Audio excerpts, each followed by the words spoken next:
The Texas justice system is messy, so let's break it down. You're listening to So You Got Arrested, the podcast that tells you what really happens after an arrest. Hosted by BRIC criminal defense attorneys, we talk to the people who've lived it, worked in it, and been shaped by it. Whether you're facing charges or just want to understand your rights, your options, and the smart moves that could change everything, we've got your back.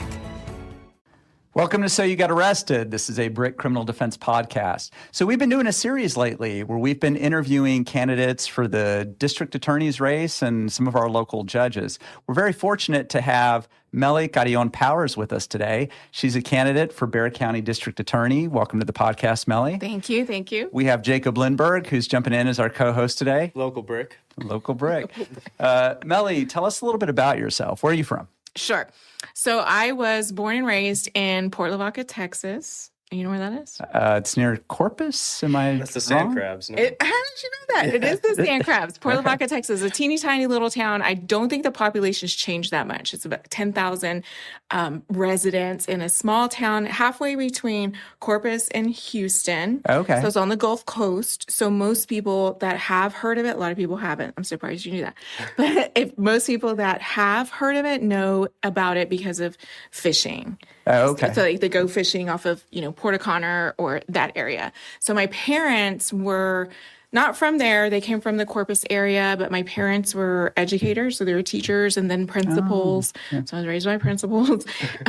And they, that's where they taught school in the county. Both of them were elementary school principals. Now, were they principals at your school? No. Thank goodness. But I still have stories though, because by the time they became principals, I was in high school. So when I was younger, they were still teachers. And my mom was a PE teacher, and I don't remember what my dad taught, but they were teachers. And then as I got older, they became principals. And just real quick, there was this one time that I was at high school, different school. Mm-hmm. And there was some drama happening at the school that, just drama. And I came home after school and I walked into the house and my mom said, "You need to come sit down at the table." And I was like, "Okay."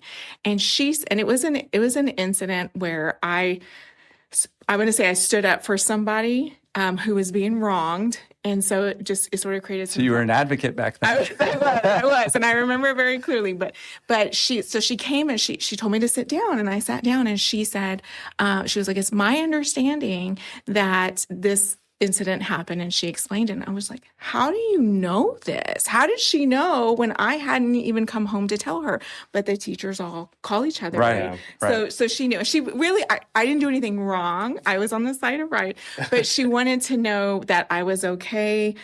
She wanted to know that I wasn't, upset, that we had all this conflict that was going on had resolved. And I said, "Yes, it's fine." But one of the teachers was concerned and called my mom and said, "Hey, can you check on Meli?" And this is in the days before text messaging. Yes.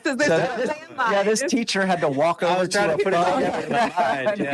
You don't know? The teacher made the effort, probably had a rotary dial where they had to wait for your Rolodex, This is the 90s, Jacob. Okay. But anyway, yeah. So you're there. Now, what was the name of the high school? Was it Calhoun High School? Calhoun High School in Port Lavaca. And then the mascot are Sandcrabs. Okay.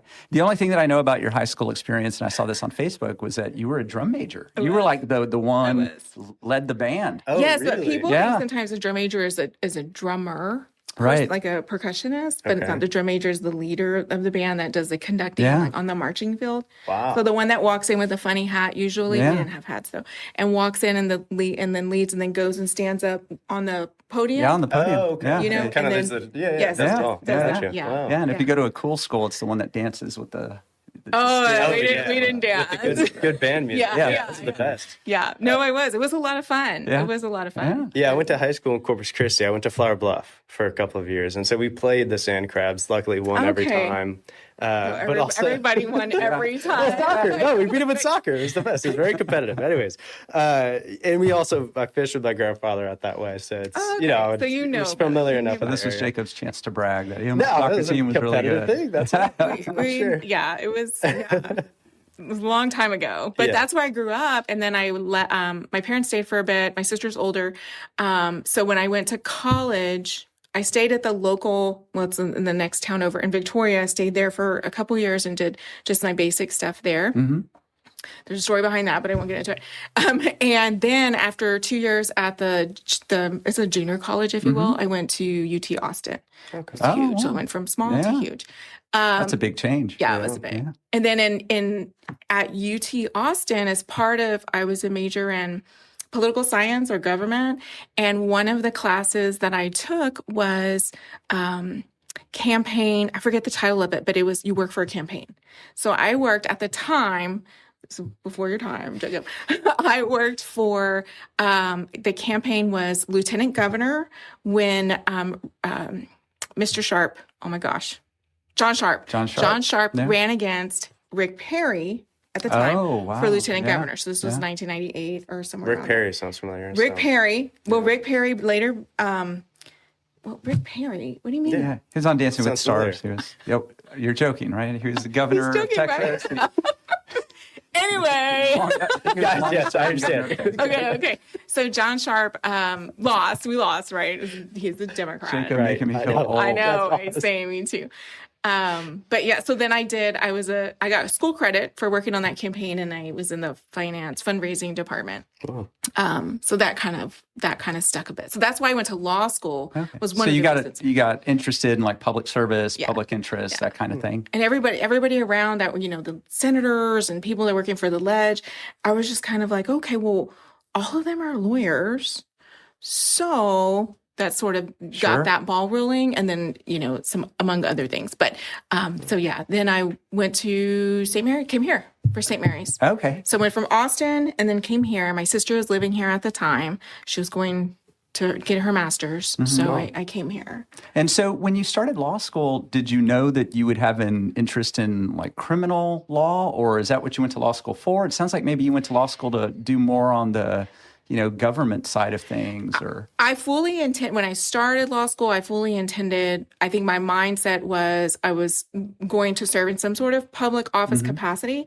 But then once I ended up at the DA's office and as an intern, so I ended up going to the DA. So this is during law school? Okay. Yeah. Okay. While you're in law school, in olden times, they had a notebook where you flip through it to find your summer jobs and stuff, hard copy. And did you send emails after that? Oh, okay. All right. Sorry. Send a carrier pigeon. How do you communicate with them? That's great.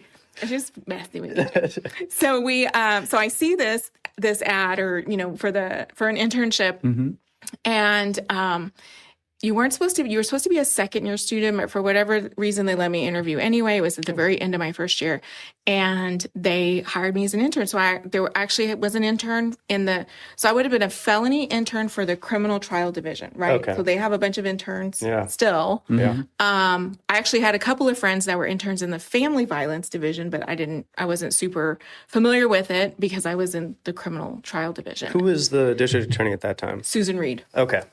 Do you remember, you know that name? Yes, I Judge. One. I know that one. You know for that sure. one. Yeah. And so, was this a job that you took in the summer after your first year of law school? It was. So I was right at the beginning of second year. By the time it was September. Okay. So September at the very start of second year, but I did the interview stuff in the summer.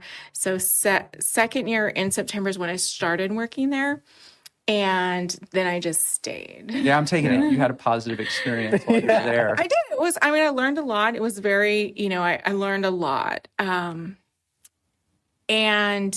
so that was in law school, but I was also had some personal lived experiences happening while I was in law school.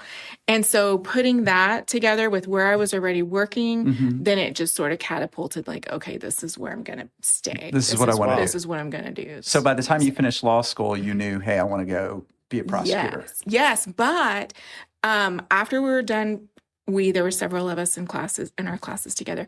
We were done being interns, very different than now. There was one vacancy for a prosecutor. Oh, wow. Okay. One vacancy, and 3 of us interns are applying. Right. So my dear friend Bridget Garza, myself, and Robbie Ward. I don't know if you know Robbie. I'm familiar with Robbie. And so if I'm correct, Robbie got the job.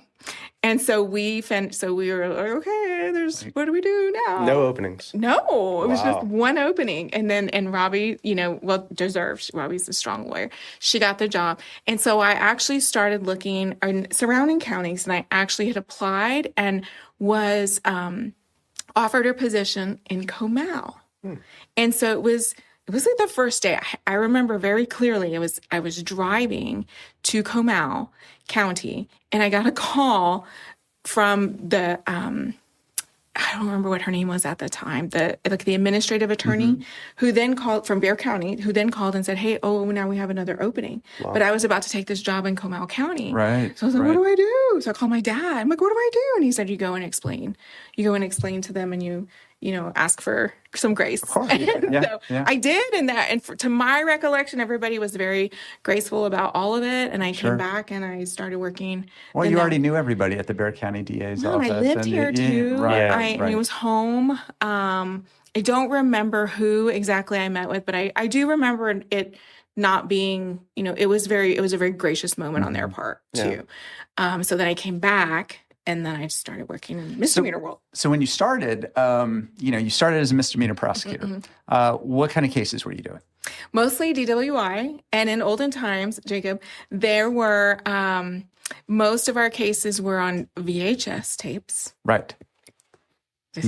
So you plug that into the You push VCR. it into the VCR. Okay. All right. Press play. Keep tracking. Yeah. So most of our DWIs were on VHS tapes. Wow. If you didn't have a tape, you really didn't have any other evidence, right? Because now, as everything changes, we have body cam and dash cam and all the things that make evidence so complicated. It's very rare that you get a case nowadays that does not have some video or audio, and it's almost suspicious, if you have a case that doesn't have that, where an officer makes the scene.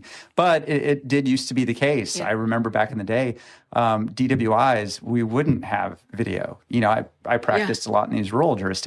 There was just no video. It was just a report that you got. And then that's what you decided, okay, are we going to trial on this? Are we not going to trial on this? So, and we didn't even really do blood. We had breath tests. No, there was no. Yeah. There was no blood. You could just refuse the breath. Did you refuse, right? You could refuse. You could refuse the breath, and then you could have a total refusal case, right? Yeah. Which meant oftentimes no breath, and in fact, somebody that refused to do the SFSTs. Yeah, it was a total refusal case. Yeah, and you would take those to trial. Yeah, and I feel like the blood thing was even the last 5 years as far as getting the blood warrants and all those things. I think it's been a little longer than that. Has it? Yeah, I think it's been a little longer than that, but it was a significant change once they made that change because it did change the way you defend DWIs. Because all of a sudden you weren't you weren't advising people, hey, just don't agree to do the breath because now you get this blood warrant. You got the warrant and they're going to get it regardless. So you're doing DWIs. Yeah, the majority. And a lot of those cases end up in trial. Yes. We tried a lot of cases, and I was in County Court 11 for a bit with Judge Joanne de Hoyos. You probably have seen her around. I saw her not that long ago. It was nice. And County Court 8 with the late Karen Crouch. But I was in those two courts the longest. 11 was where I was for the longest period of time, and we tried a lot of cases. It felt like. Most of them were DWIs. I did have one or two assaults, and I did have a deadly conduct. But most of what we tried back then were DWIs. So misdemeanor criminal trial division prosecutor at least at first. Yes. Okay. Yes. And I think that I don't know if that's the case now, but I do remember for the longest time the misdemeanor prosecutors in everywhere, including Bexar County, a lot of the cases, if you weren't doing family violence, a lot of your trials were just DWIs because those were the cases that were most likely to go to trial. They were. And then back in olden times, this was 20 years ago, right? 20 something years ago.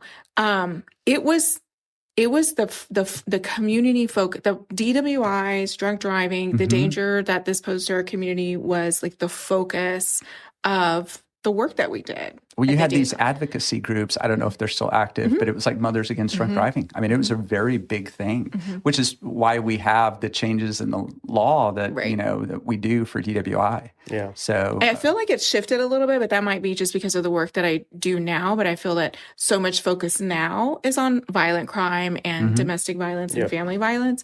That may just be my perception just because of what I'm working on. But it seems, if the feeling that I have is back then, the community concern was DWIs, and now it's violent crime and family violence. That kind of stuff. So did you, as a misdemeanor prosecutor, were you trying family violence cases at all, or was that later on? That was later. Okay. So they had our designated family violence courts, and when I started, it would have been just one court.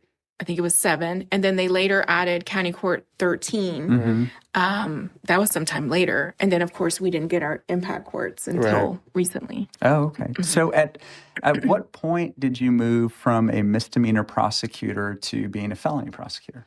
So I did the majority of my all of my misdemeanor time was in the trial courts, and that's where we tried cases. And then when I was promoted to felony, I was an intake. So not family violence intake, general crimes. So intake. Just so people know, intake is the division where they process the cases that are coming in after the arrest. Yes. So law enforcement files cases with our office. There's different intake sections or departments across the office, but generally speaking, an intake attorney is going to take that case filed from law enforcement, collaborate with law enforcement and getting additional evidence or obtaining evidence that we don't have, reviewing it, and making those determinations of can we move forward or can't we? And so we're up against it. Time flies. We're going to take our break, and we'll be right back with Meli Carrión Powers. The attorneys at Brick Criminal Defense have helped over 5,000 clients move on with their lives. When an arrest or accusation turns your life upside down, we have the knowledge, experience, and integrity to get your life back on track. Traditional legal ethics, modern legal tactics, the best defense possible to get you through the criminal justice system. Search Brick Criminal Defense to see our reviews and find out why so many of our clients have trusted us to fight for them. Brick Criminal Defense, helping our clients move on with their lives. And so we're back. So you're in intake, and you're learning how cases get filed. You're handling all of that at the felony level. Yes. And so then what happens? So I'm there for several years. So that was reviewing cases, that's presenting cases to grand jury.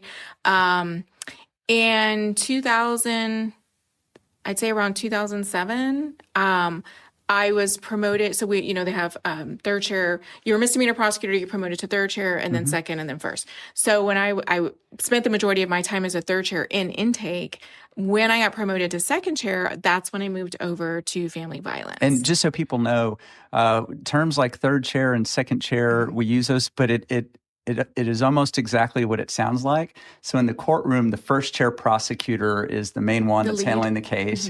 That's the lead. And then the second chair sits next to them at trial and kind of assists with the prosecution of the case. And then your third chair, they're not always there in trial, but they're in that court kind of working on cases. And they try cases as well with the second chair. Yeah, I think every team kind of does it a little bit differently. Yeah.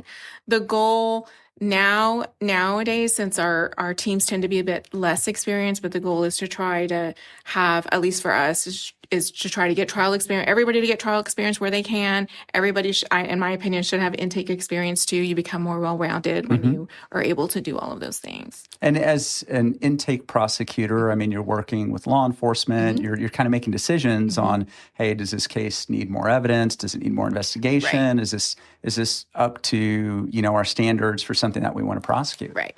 Right. And so you go from intake, and then so then I went to family violence as a second. Okay.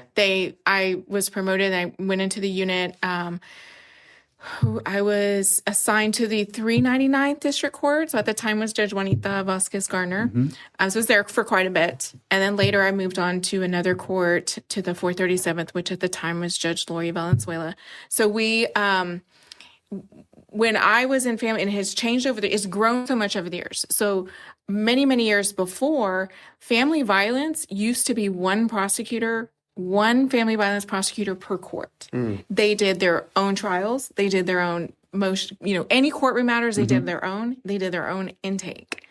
And then it grew, and there were some additional lawyers added. So some courts, half the courts, had 2 prosecutors, and then half the courts had 1 prosecutor. Still, everybody's responsible for their own caseloads, their own intake, everything. Wow. Yeah. So that's how it was. That's how it was for quite a while, really, until Joe came in. Okay. So when Joe came in, and this is the current district DA, attorney, Joe Gonzalez. Joe Gonzalez. When Joe came in 2019, and I still remember having the conversation because I had by this point in time coming in as chief, I had been in the division now for I don't know, over 10 years, and I saw where we just needed more lawyers, and that's I feel like over the past 25 years, it's constantly getting resources has been a constant struggle, right? Sure. There's never enough hands to do the work. But when Joe came in, and I remember before entering office, we'd have meetings and planning and all of those things. And he was very open to hear what I had to say about how this division needed more help. Well, family violence cases are tough. I mean, they're very complicated because you're talking about people that have some sort of relationship to each other, right?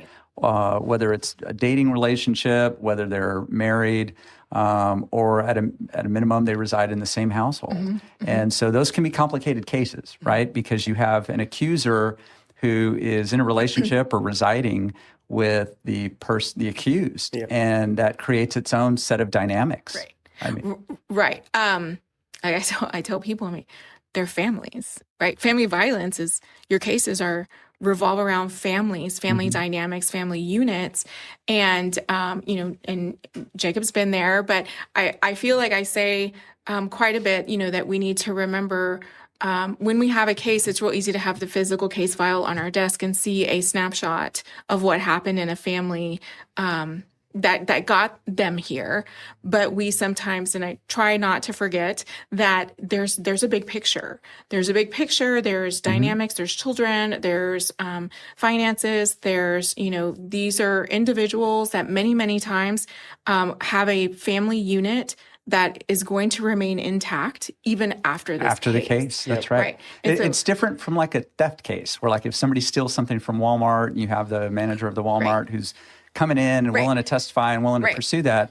A lot of times in the family violence cases, there's a call to police, and maybe it wasn't even the victim who called the police, but they're there and they're giving a statement. But then once that case gets to the DA's office, they're like, "Whoa, wait a minute! Right? My husband's going to lose his job, or we could lose our house, or I'm not going to go forward with this, or and my experience is they're complicated cases because I know that on your end, I'm on the other side of it. Sure. But I know on your end, there are times where you're dealing with very reluctant victims and witnesses, or not even reluctant, but just straight out non-cooperative. I know that because they call me and say, I don't want to talk to them, and so I imagine it makes it difficult. It is, but it's even though some of these cases, especially at the misdemeanor level, they're misdemeanors, they're still very serious, right? I hate when people say, "Oh, it's just a misdemeanor," but it's very serious because there's violence, even if it's not felony level violence. There's still violence in the home, and in most cases, and I feel like I see it much more now than maybe years before. Almost every case you look at, you can kind of see that. You can almost identify what the issues are. So many times there's substance abuse going on, and somebody's not able to control that or maintain control over it or get assistance for it. Mental health issues that are untreated. Somebody may not have insurance. They may not have money. They may not know that there's mental health issues. And so a lot of times those root causes are what's causing the criminal behavior. And if we can, and we can't always, but if we can give tools to people who are going to prevent, where we're trying to prevent them from coming back through the system. That's right. Definitely. Right. Yeah. So we have this conversation quite a bit, particularly say on a misdemeanor case where Maybe somebody's asking, well, why is this person not going to jail? And I'm like, okay, let's talk about that. And he has experience with this, but when jail, as you all know, on a misdemeanor, usually a person's not going to get a whole 1-year sentence to jail. For jail, Right. It's going to be much less. And then there's the credit for time that they're spending in. So, 90 days in jail is not really 90 days in jail. 180 days in jail is not really 180 days in jail. And in most instances, when somebody is in jail, at some point they will be released. And not much else has changed. Right. And so you're not addressing the root cause of the issue. We're not addressing. And the criminal justice system, I mean, we're limited, obviously. The system's limited in what it can do, but there are some mechanisms in place, right? We have different specialty courts. We have different programs if somebody's on probation or going through a pretrial diversion. There's different, we can kind of tailor that to the needs of the individual, of the family. But this kind of mindset, if you will, this is not something that when I was a misdemeanor prosecutor and we were prosecuting DWIs, this was not something that I knew of then. Like times have changed quite a bit to where now we realize that statistically, if we can prevent future violence by getting people the assistance that they need. It's moved more towards a rehabilitative outlook, definitely, as studies have shown us how important that is. Right. And really these misdemeanor family violence cases are extremely important. As a prosecutor, I personally saw, a Class A misdemeanor could be, you have a pushing where it's not good. There's a pushing, you shouldn't push, that's violent, right? But in reality, maybe you have a bump on your arm or something. It's nothing extremely violent or extremely dangerous, right? I've also had the misdemeanor family violence where there were broken bones, but we couldn't get a serious bodily injury letter, which would have made it a felony because of the circumstances, right? And the doctors wouldn't agree to actually being serious bodily injury.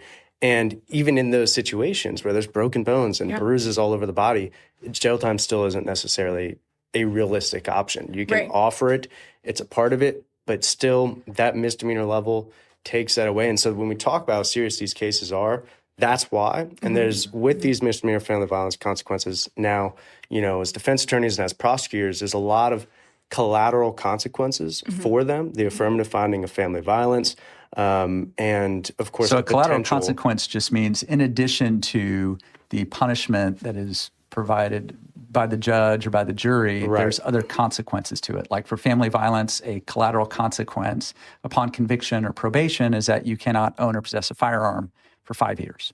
And on top of the affirmative finding, if you're in a child custody dispute of some sort, you're going to lose that child custody dispute because of that finding. And the affirmative finding is just so our watchers are aware. Affirmative finding is just a judge putting something on the judgment saying, I am finding that family violence has occurred. Exactly. And so those collateral consequences exist. And like you said, there's collateral causes. It's not necessarily that this person on cause number CR 25777 did this. It's a person who is in a relationship where there's things causing it and leading to it. And so those kinds of things definitely exist. Well, what a lot of people don't understand is that, if somebody just goes to jail for a Class A misdemeanor, once they've served that jail time, that case is over. Like they don't have to take classes, they don't have to do anger management, they don't have to do any of that stuff because the judgment is satisfied, the case is over. Whereas if somebody's placed on community supervision and they're monitored, they can be ordered. Right. Yeah. Or longer. Up to 2 years. They can be monitored and they can be, forced to or compelled to take anger management, take family violence courses, take drug testing, do, alcohol. And probation is hard. I mean, it is a difficult thing. I mean, especially having a job and doing those things on top of it. It's a difficult thing, but it's good because they're able to grow themselves rather than just having the county pay for them being in jail. And then what a lot of people also don't understand is when you violate probation, you go to jail. So the sword is still there. Yeah. No, it is. And then and this is, obviously I feel different when we're talking about the super egregious. Sure, definitely. Somebody's set on fire. I mean, you can come up with the really egregious fact scenarios, and sometimes I've had they're those scenarios. right. You have very, very egregious stuff. Maybe not quite a murder, but almost there, or the potential to be there. Then sometimes, right, the family violence classes aren't really realistic. Then it's punitive. Then it's not then how do we keep the community it's not safe? rehabilitative. Then sometimes the only option there is going to be some form of incarceration. But yeah, with family violence cases being as complicated as they are, and with the dynamics that are involved, the cycle of violence, power and control, all of those things that come in to play, we do have more often than not situations where the complainant or the survivor, the victim, however you want to refer, are not able, sometimes not willing, sometimes not able. And I say not able because of some of these factors that come into play that prevent someone from being able to participate in the criminal justice system. So in many, many of our family violence cases, we don't have a witness to sponsor evidence, right? And so then that's a question that's posed to me very frequently. Like, and sometimes it's asked, like, how can you, why can't you prove this case without calling this person as a witness, the victim or the survivor?